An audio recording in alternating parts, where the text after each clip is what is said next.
Hello, everybody. Dave Neal here, stand-up comic and host of The Dave Neal Show. We are waiting for the jury to issue their verdict regarding Johnny Depp versus Amber Heard, the defamation trial we've been watching for the last 6 to 7 weeks. But it's been going on for years, and here's a resurfaced document that paints Amber in even worse light. We're going to get into that. It's sort of a battle between a mechanic and Amber's dad. We're going to read it for you here. Here's Amber's dad, right? He's got that, is it a Fu Manchu mustache there? And then right here we have just a standard. This is the mechanic, which, by the way, I look just like, don't I? Doesn't that look like my dad right there? We got the same thing going on. Anyway, I'm going to read this document now.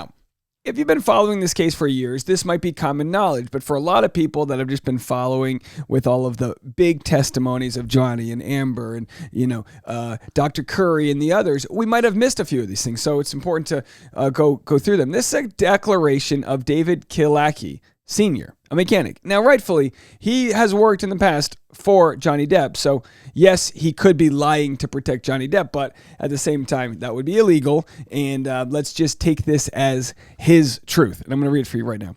Declaration of David Kilaki, Sr. And by the way, by the end of this, by the third page, it gets wild, where he says that Amber Heard's dad threatened to shoot Johnny Depp. This is wild stuff. Wild stuff. I, David J. Kilaki, Sr., declare as follows. I am over the age of 18 and not a party to this action. I have firsthand personal knowledge of the facts set forth below. I'm a mechanic by trade who founded two companies, Performance Truck Repair and Performance Allison Transmissions. My company employs approximately 30 people. I'm the son of a retired LA County deputy sheriff who spent many years as a detective sergeant in the Homicide Bureau. At the request of Mr. Depp, I helped facilitate an agreement with the network to restore and customize his wife Amber Heard's 1968 Mustang on an episode of the series Overhaulin'. I was successful in doing so, and the filming of the reveal was December 20th, 2014. On one occasion, I had a most unusual and unsettling experience with Amber Heard. After installing a new sound system in her Mustang, she had asked me to visit her at 849 South Broadway, LA. She wanted me to instruct her on how to operate the touchscreen and also teach her how to interface her iPhone with the onboard system, make hands-free call, map driving instructions, contact list, play music, etc. But she sounds like my mom. Only my mom would be like, how do I get the FaceTime? When I arrived precisely at the appointed time, Amber was not available. It would be 3 hours before she came down from the penthouse to the parking garage. After she came down, we found the Mustang. She got in the driver's seat and the front passenger seat. She seemed to be in a very happy mood. We spent a moment exchanging greetings. She then said something weird. Oh, here we are, alone together in a parked car in a dark parking garage. We could do anything in here and nobody would see us. She added to that statement, however, I am uncertain today of what exactly she added. I was speechless and did not make any reply to that, nor did I make eye contact. She was wearing a white t-shirt and denim jeans and dark shoes. My only response was to say, okay, let me show you how the sound system works. I continued to instruct her on the system, and she picked up on the procedures quickly. She asked me to show her how to get her contact list onto the touchscreen of the sound system. I did just that, and I noticed her phone was already set to a person in her contact list, and it displayed onto the car screen. It had the name and phone number of Dr. David Kipper, who happens to be a client of mine. I said, oh, do you know Dr. Kipper too? Amber's response was completely unexpected. She turned to me shockingly icy and said, how the fuck do you know David Kipper? I quickly apologized for asking and said it was none of my business and told her Dr. Kipper was a client of mine. The tension in the air was extreme at that point while she gave me the silent treatment. Then she quickly exited the car while saying, it's none of your fucking business. She walked to the penthouse elevator and I never saw her again. I sat in the car for a moment, got out, walked downstairs, and went home. I reported this entire interaction to Johnny's property manager, Mr. Murphy, and later to Johnny's sister, Christy. Later, Mr. Depp and Amber Heard separated. However, I continued to work both for Mr. Depp on his automobiles and also for Amber Heard on her 1968 Mustang. After receiving the vehicle, Amber had instructed me to implement several changes in additions to what the network had done to the car. I followed her instructions precisely. Approximately June 2016, I received direction from Kevin Murphy to separate the billing on work related to the Mustang.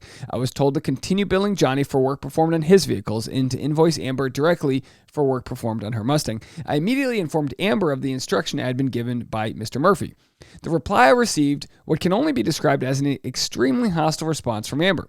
I did my best to convey to her that I did not wish to get in the middle of the dispute between her and Mr. Depp. She did not receive this information very well.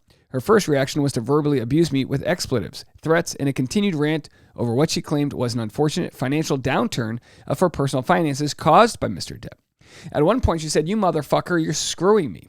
Amber stated that there was a legal agreement between herself and Mr. Depp drawn by their attorneys and signed by both parties. She said in this agreement, Mr. Depp was responsible for paying her bills and that if I expected payment, that I should forward bills to Mr. Depp. I asked her to send me a copy of the agreement and that I would consult with Mr. Depp's people to form an opinion of the agreement. She said it was privileged and she could not send me the agreement, therefore I refused again to follow her billing request.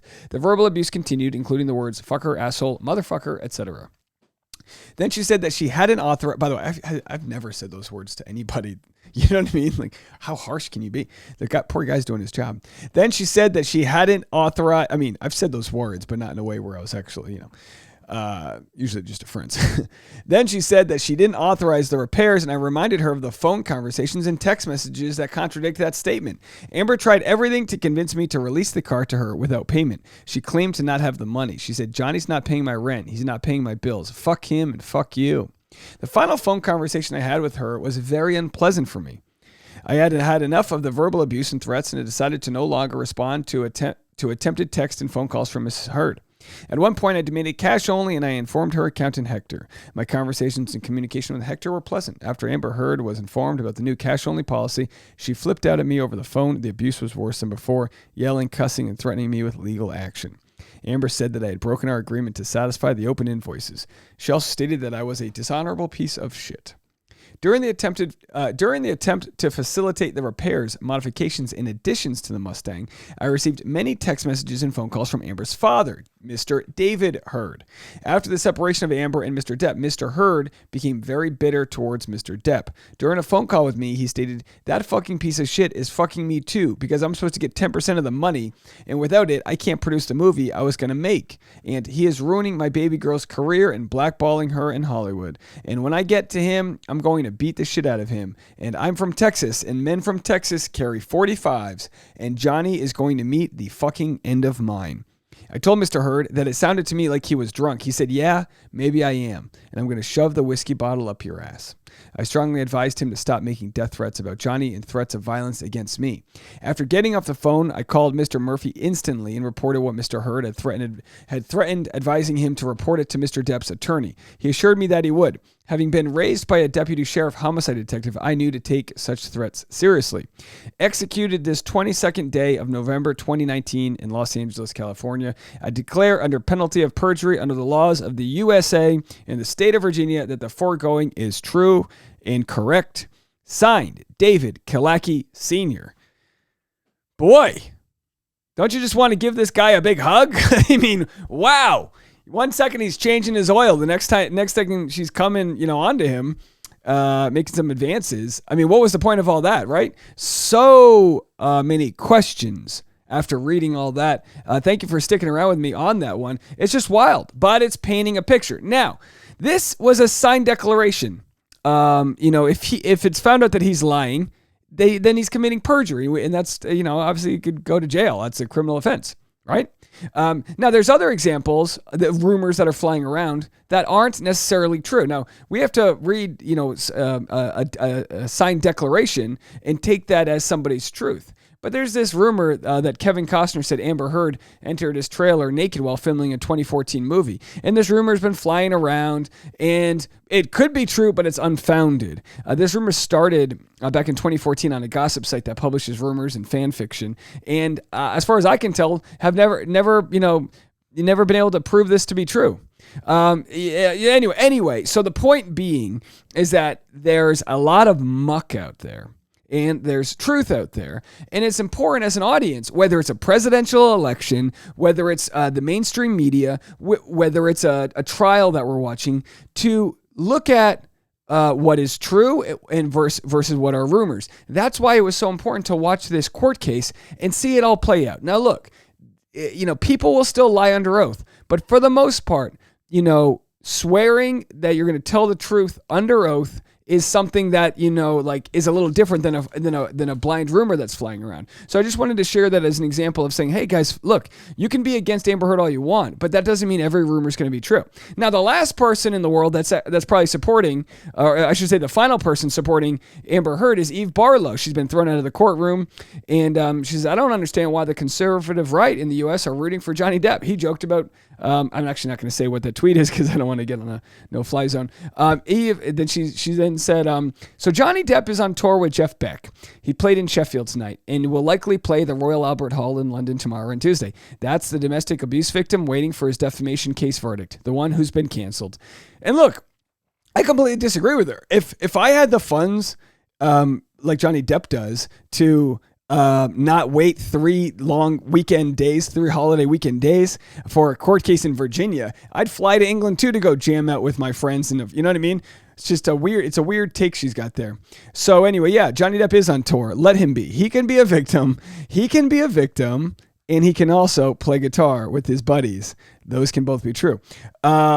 So let's see. He's on stage. I wanted to show. Eve says, I'm just a woman advocating for what's right, and I won't stop.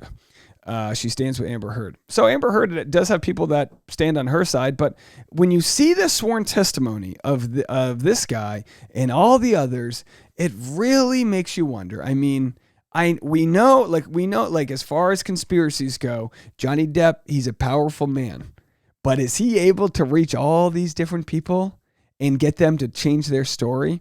And if even only one person.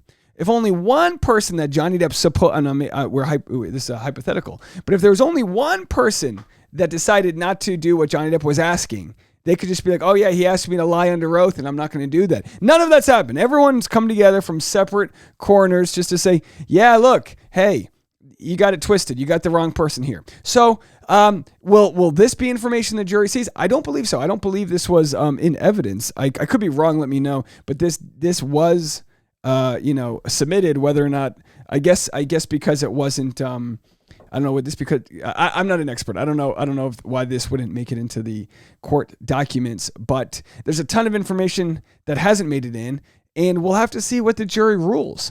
I thought they were leaning on Johnny Depp, but the fact that they're taking a little bit longer to reach a verdict could mean otherwise. Let me know what you guys think. When it goes live, we will be here to live stream the verdict. I'm also on Instagram at DNeals. And for private membership content, I'm over at Patreon at patreon.com/Dave Neal. We'll see you all in a little bit. Bye, everybody.